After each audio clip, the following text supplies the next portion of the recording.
A specter is haunting Europe, the specter of communism. All the powers of old Europe have entered into a holy alliance to exorcise this specter, Pope and Tsar, Metternich and Guizot, French radicals and German police spies. Where is the party in opposition that has not been decried as communistic by its opponents in power?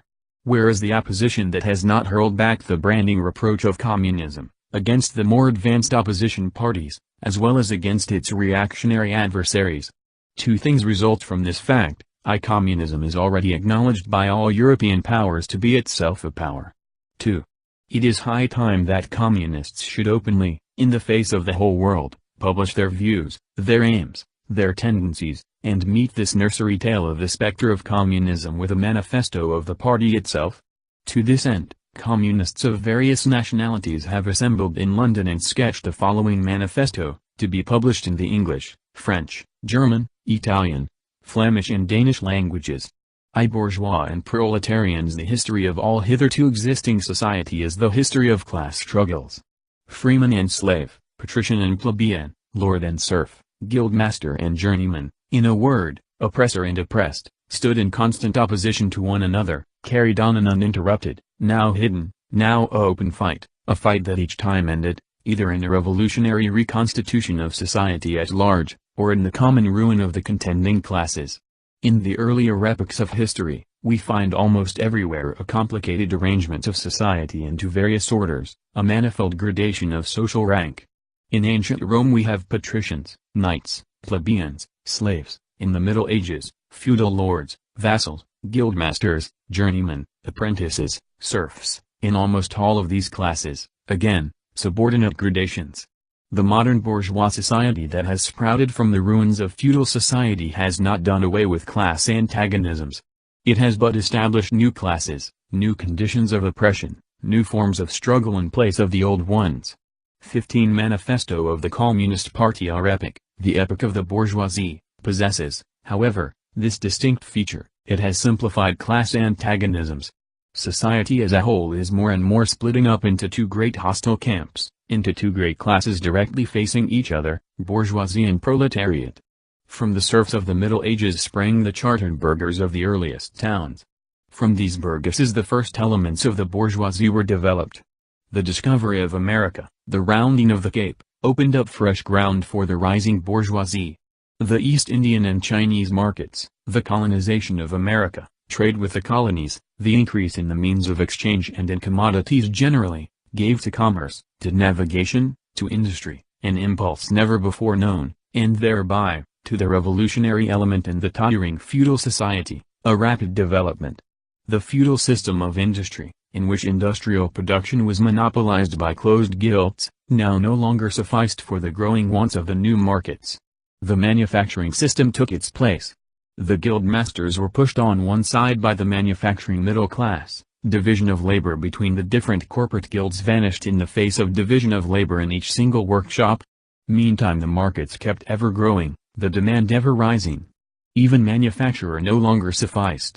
Thereupon, steam and machinery revolutionized industrial production. The place of manufacture was taken by the giant, modern industry, the place of the industrial middle class by industrial millionaires, the leaders of the whole industrial armies, the modern bourgeois. Modern industry has established a world market, for which the discovery of America paved the way. This market has given an immense development to commerce, to navigation, to communication by land. This development has, in its turn, reacted on the extension of industry, and in proportion as industry, commerce, navigation, railways extended, in the same proportion the bourgeoisie developed, increased its capital, and pushed into the background every class handed down from the Middle Ages. We see, therefore, how the modern bourgeoisie is itself the product of a long course of development, of a series of revolutions in the modes of production and of exchange. Each step in the development of the bourgeoisie was accompanied by a corresponding political advance of that class. An oppressed class under the sway of the feudal nobility, an armed and self-governing association in the medieval commune, here independent urban republic, as in Italy and Germany, their taxable third estate of the monarchy, as in France, afterwards, in the period of manufacturing proper, serving either the semi-feudal or the absolute monarchy as a counterpoise against the nobility, and, in fact, cornerstone of the great monarchies in general, The bourgeoisie has at last, since the establishment of modern industry and of the world market, conquered for itself, in the modern representative state, exclusive political sway. The executive of the modern state is but a committee for managing the common affairs of the whole bourgeoisie. The bourgeoisie, historically, has played a most revolutionary part. The bourgeoisie, wherever it has got the upper hand, has put an end to all feudal, patriarchal, idyllic relations. It has pitilessly torn asunder the motley feudal ties that bound man to his natural superiors, and has left remaining no other nexus between man and man than naked self-interest, than callous cash payment. It has drowned the most heavenly ecstasies of religious 16 manifesto of the Communist Party fervor, of chivalrous enthusiasm, of Philistine sentimentalism, in the icy water of egotistical calculation. It has resolved personal worth into exchange value, and in place of the numberless indefeasible chartered freedoms, has set up that single, unconscionable freedom, free trade. In one word, for exploitation, veiled by religious and political illusions, it has substituted naked, shameless, direct, brutal exploitation. The bourgeoisie has stripped of its halo every occupation hitherto honored and looked up to with irrelevant awe. It has converted the physician, the lawyer, the priest, the poet, the man of science, into its paid wage laborers. The bourgeoisie has torn away from the family its sentimental veil, and has reduced the family relation to a mere money relation. The bourgeoisie has disclosed how it came to pass that the brutal display of vigor in the Middle Ages, which reactionaries so much admire, found its fitting complement in the most slothful indolence. It has been the first to show what man's activity can bring about. It has accomplished wonders far surpassing Egyptian pyramids, Roman aqueducts, and Gothic cathedrals. It has conducted expeditions that put in the shade all former exoduses of nations and crusades. The bourgeoisie cannot exist without constantly revolutionizing the instruments of production, and thereby the relations of production, and with them the whole relations of society. Conservation of the old modes of production in unaltered form, was, on the contrary, the first condition of existence for all earlier industrial classes. Constant revolutionizing of production, uninterrupted disturbance of all social conditions, everlasting uncertainty and agitation distinguish the bourgeois epoch from all earlier ones. All fixed, fast-frozen relations, with their train of ancient and venerable prejudices and opinions, are swept away, all new-formed ones become antiquated before they can ossify. All that is solid melts into air, all that is holy is profaned, and man is at last compelled to face with sober senses his real conditions of life, and his relations with his kind. The need of a constantly expanding market for its products chases the bourgeoisie over the entire surface of the globe. It must nestle everywhere, settle everywhere, establish connections everywhere. The bourgeoisie has through its exploitation of the world market given a cosmopolitan character to production and consumption in every country. To the great chagrin of reactionists, it has drawn from under the feet of industry the national ground on which it stood. All old established national industries have been destroyed or are daily being destroyed. They are dislodged by new industries, whose introduction becomes a life and death question for all civilized nations, by industries that no longer work up indigenous raw material, but raw material drawn from the remotest zones, industries whose products are consumed, not only at home, but in every quarter of the globe. In place of the old wants, satisfied by the production of the country, we find new wants, requiring for their satisfaction the products of distant lands and climes. In place of the old local and national seclusion and self-sufficiency, we have intercourse in every direction, universal interdependence of nations. And as in material, so also in intellectual production. The intellectual creations of individual nations become common property. National one-sidedness and narrow-mindedness become more and more impossible, and from the numerous national and local literatures, there rises a world literature. The bourgeoisie, by the rapid improvement of all instruments of production, by the immensely facilitated means of communication, draws all, even the most barbarian, nations into civilization. The cheap prices of commodities are the heavy artillery with which it batters down all Chinese walls, with which it forces the barbarians' intensely obstinate hatred of foreigners to capitulate. It compels all nations, on pain of extinction, to adopt the bourgeois mode of production. It compels them to introduce what it calls civilization into their midst, that is, to become bourgeois themselves. In one word, it creates the world after its own image. 17 Manifesto of the Communist Party. The bourgeoisie has subjected the country to the rule of the towns. It has created enormous cities, has greatly increased the urban population as compared with the rural, and has thus rescued a considerable part of the population from the idiocy of rural life. Just as it has made the country dependent on the towns, so it has made barbarian and semi-barbarian countries dependent on the civilized ones, nations of peasants on nations of bourgeois, the East on the West. The bourgeoisie keeps more and more doing away with the scattered state of the population, of the means of production, and of property. It has agglomerated population, centralized the means of production, and has concentrated property in a few hands. The necessary consequence of this was political centralization. Independent, or but loosely connected provinces, with separate interests, laws, governments, and systems of taxation, became lumped together into one nation, with one government, one code of laws, one national class interest, one frontier, and one customs tariff. The bourgeoisie, during its rule of scarce 100 years, has created more massive and more colossal productive forces than have all preceding generations together. Subjection of nature's forces to man, machinery, application of chemistry to industry and agriculture, steam navigation, railways, electric telegraphs, clearing of whole continents for cultivation, canalization of rivers, whole populations conjured out of the ground. What earlier century had even a presentiment that such productive forces slumbered in the lap of social labor? We see then, the means of production and of exchange, on whose foundation the bourgeoisie built itself up, were generated in feudal society. At a certain stage in the development of these means of production and of exchange, the conditions under which feudal society produced and exchanged, the feudal organization of agriculture and manufacturing industry, in one word, the feudal relations of property became no longer compatible with the already developed productive forces. They became so many fetters. They had to be burst asunder. They were burst asunder. Into their place stepped free competition, accompanied by a social and political constitution adapted in it, and the economic and political sway of the bourgeois class. A similar movement is going on before our own eyes. Modern bourgeois society, with its relations of production, of exchange and of property, a society that has conjured up such gigantic means of production and of exchange, is like the sorcerer who is no longer able to control the powers of the netherworld whom he has called up by his spells. For many a decade past the history of industry and commerce is but the history of the revolt of modern productive forces against modern conditions of production, against the property relations that are the conditions for the existence of the bourgeois and of its rule. It is enough to mention the commercial crises that by their periodical return put the existence of the entire bourgeois society on its trial, each time more threateningly. In these crises, a great part not only of the existing products, but also of the previously created productive forces, are periodically destroyed. In these crises, there breaks out an epidemic that, in all earlier epochs, would have seemed an absurdity, the epidemic of overproduction.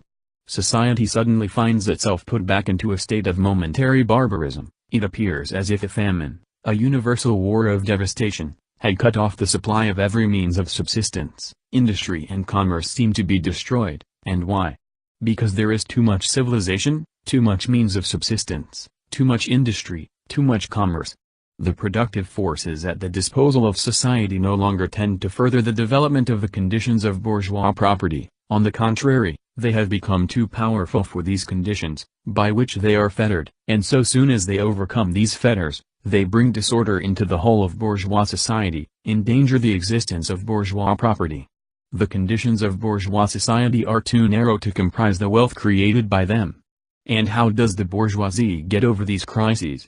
On the one hand by enforced destruction of a mass of productive forces, on the other, by the conquest of new markets, and by the more thorough exploitation of the old ones. That is to say, by paving the way for more extensive and more destructive crises, and by diminishing the means whereby crises are prevented. 18 Manifesto of the Communist Party. The weapons with which the bourgeoisie felled feudalism to the ground are now turned against the bourgeoisie itself. But not only has the bourgeoisie forged the weapons that bring death to itself, it has also called into existence the men who are to wield those weapons, the modern working class, the proletarians. In proportion as the bourgeoisie, that is, capital, is developed, in the same proportion is the proletariat, the modern working class, developed, a class of laborers, who live only so long as they find work, and who find work only so long as their labor increases capital. These laborers, who must sell themselves piecemeal, are a commodity, like every other article of commerce, and are consequently exposed to all the vicissitudes of competition, to all the fluctuations of the market. Owing to the extensive use of machinery, and to the division of labor, the work of the proletarians has lost all individual character, and, consequently, all charm for the workman. He becomes an appendage of the machine, and it is only the most simple, most monotonous, and most easily acquired knack, that is required of him. Hence, the cost of production of a workman is restricted, almost entirely, to the means of subsistence that he requires for maintenance, and for the propagation of his race. But the price of a commodity, and therefore also of labor, is equal to its cost of production. In proportion, therefore, as the repulsiveness of the work increases, the wage decreases. Nay more, in proportion as the use of machinery and division of labor increases, in the same proportion the burden of toil also increases, whether by prolongation of the working hours, by the increase of the work exacted in a given time or by increased speed of machinery, etc. Modern industry has converted the little workshop of the patriarchal master into the great factory of the industrial capitalist. Masses of laborers, crowded into the factory, are organized like soldiers. As privates of the industrial army they are placed under the command of a perfect hierarchy of officers and sergeants. Not only are they slaves of the bourgeois class, and of the bourgeois state, they are daily and hourly enslaved by the machine, by the overlooker, and, above all, by the individual bourgeois manufacturer himself. The more openly this despotism proclaims gain to be its end and aim, the more petty, the more hateful and the more embittering it is. The less the skill and exertion of strength implied in manual labor, in other words, the more modern industry becomes developed, the more is the labor of men superseded by that of women. Differences of age and sex have no longer any distinctive social validity for the working class. All are instruments of labor, more or less expensive to use, according to their age and sex. No sooner is the exploitation of the laborer by the manufacturer, so far, at an end, that he receives his wages in cash, than he is set upon by the other portions of the bourgeoisie, the landlord, the shopkeeper, the pawnbroker, etc. The lower strata of the middle class, the small tradespeople, shopkeepers, and retired tradesmen generally, the handicraftsmen and peasants, all these sink gradually into the proletariat, partly because their diminutive capital does not suffice for the scale on which modern industry is carried on, and is swamped in the competition with the large capitalists, partly because their specialized skill is rendered worthless by new methods of production. Thus the proletariat is recruited from all classes of the population. The proletariat goes through various stages of development. With its birth begins its struggle with the bourgeoisie. At first the contest is carried on by individual laborers, then by the workpeople of a factory, then by the operative of one trade, in one locality, against the individual bourgeois who directly exploits them. They direct their attacks not against the bourgeois conditions of production, but against the instruments of production themselves. They destroy imported wares that compete with their labor, they smash to pieces machinery, they set factories ablaze, they seek to restore by force the vanished status of the workmen of the Middle Ages. 19 Manifesto of the Communist Party. At this stage, the laborers still form an incoherent mass scattered over the whole country, and broken up by their mutual competition. If anywhere they unite to form more compact bodies, this is not yet the consequence of their own active union, but of the union of the bourgeoisie, which class, in order to attain its own political ends, is compelled to set the whole proletariat in motion, and is moreover yet, for a time, able to do so. At this stage, therefore, the proletarians do not fight their enemies, but the enemies of their enemies, the remnants of absolute monarchy, the landowners, the non-industrial bourgeois, the petty bourgeois. Thus, the whole historical movement is concentrated in the hands of the bourgeoisie. Every victory so obtained is a victory for the bourgeoisie. But with the development of industry, the proletariat not only increases in number, it becomes concentrated in greater masses, its strength grows, and it feels that strength more. The various interests and conditions of life within the ranks of the proletariat are more and more equalized, in proportion as machinery obliterates all distinctions of labor, and nearly everywhere reduces wages to the same low level. The growing competition among the bourgeois, and the resulting commercial crises, make the wages of the workers ever more fluctuating. The increasing improvement of machinery, ever more rapidly developing, makes their livelihood more and more precarious. The collisions between individual workmen and individual bourgeois take more and more the character of collisions between two classes. Thereupon, the workers begin to form combinations, trades unions, against the bourgeois. They club together in order to keep up the rate of wages. They found permanent associations in order to make provision beforehand for these occasional revolts. Here and there, the contest breaks out into riots. Now and then the workers are victorious, but only for a time. The real fruit of their battles lies, not in the immediate result, but in the ever-expanding union of the workers. This union is helped on by the improved means of communication that are created by modern industry, and that place the workers of different localities in contact with one another. It was just this contact that was needed to centralize the numerous local struggles, all of the same character, into one national struggle between classes. But every class struggle is a political struggle. And that union, to attain which the burghers of the Middle Ages, with their miserable highways, required centuries, the modern proletarian, thanks to railways, achieve in a few years. This organization of the proletarians into a class, and, consequently into a political party, is continually being upset again by the competition between the workers themselves. But it ever rises up again, stronger, firmer, mightier. It compels legislative recognition of particular interests of the workers, by taking advantage of the divisions among the bourgeoisie itself.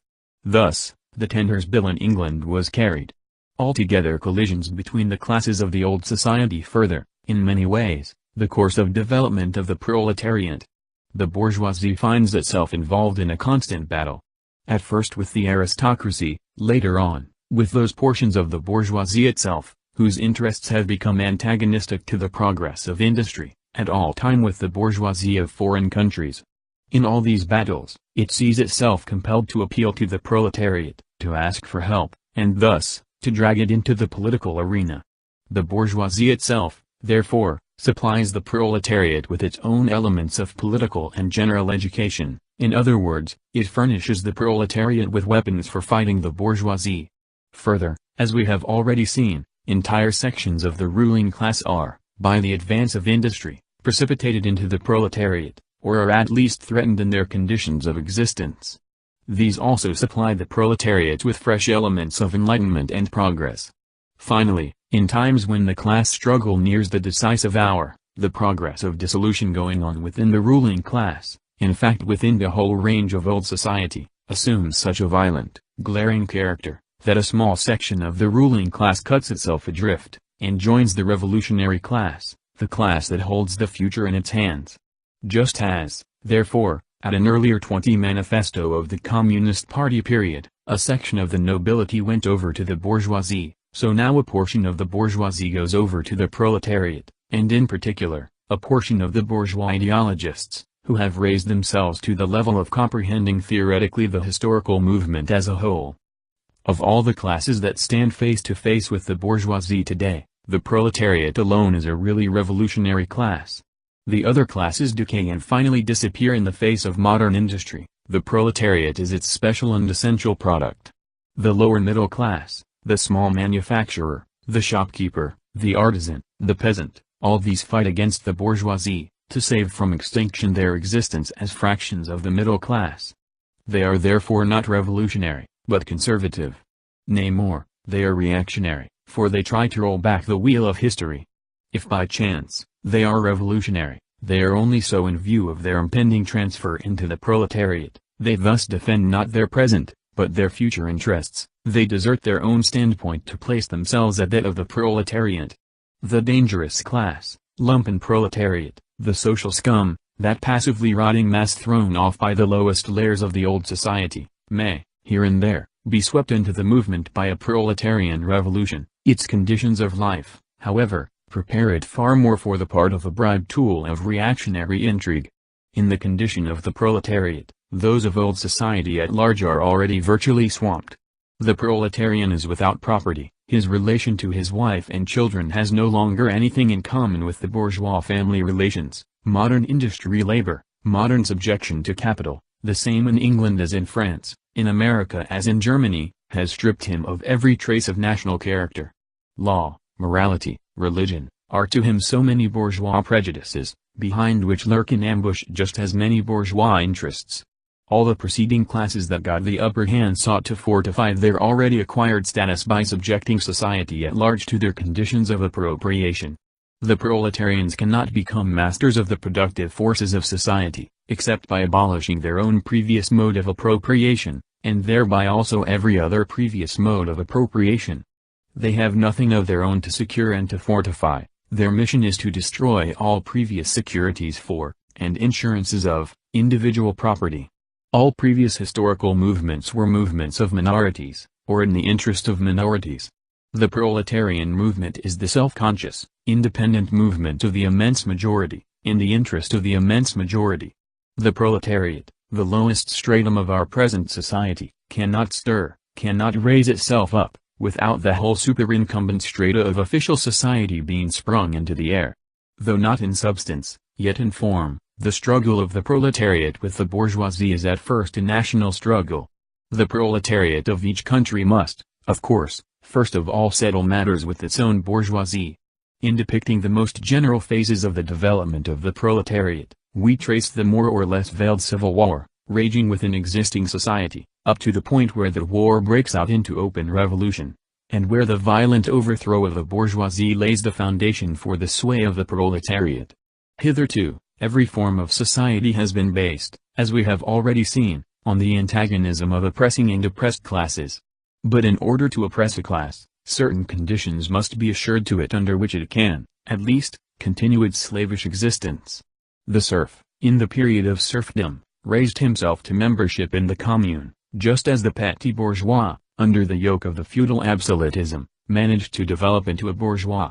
The modern laborer, on the contrary, instead of rising with the process of industry, sinks deeper and deeper below the conditions of existence of his own class. He becomes a pauper, and pauperism develops more rapidly than population and wealth. And here it becomes evident that the bourgeoisie is unfit any longer to be the ruling class in society, and to impose its conditions of existence upon society as 21 Manifesto of the Communist Party in overriding law. It is unfit to rule because it is incompetent to assure an existence to its slave within his slavery, because it cannot help letting him sink into such a state, that it has to feed him, instead of being fed by him. Society can no longer live under this bourgeoisie, in other words, its existence is no longer compatible with society. The essential conditions for the existence and for the sway of the bourgeois class is the formation and augmentation of capital. The condition for capital is wage labor. Wage labor rests exclusively on competition between the laborers. The advance of industry, whose involuntary promoter is the bourgeoisie, replaces the isolation of the laborers, due to competition, by the revolutionary combination, due to association. The development of modern industry, therefore, cuts from under its feet the very foundation on which the bourgeoisie produces and appropriates products. What the bourgeoisie therefore produces, above all, are its own grave diggers. Its fall and the victory of the proletariat are equally inevitable.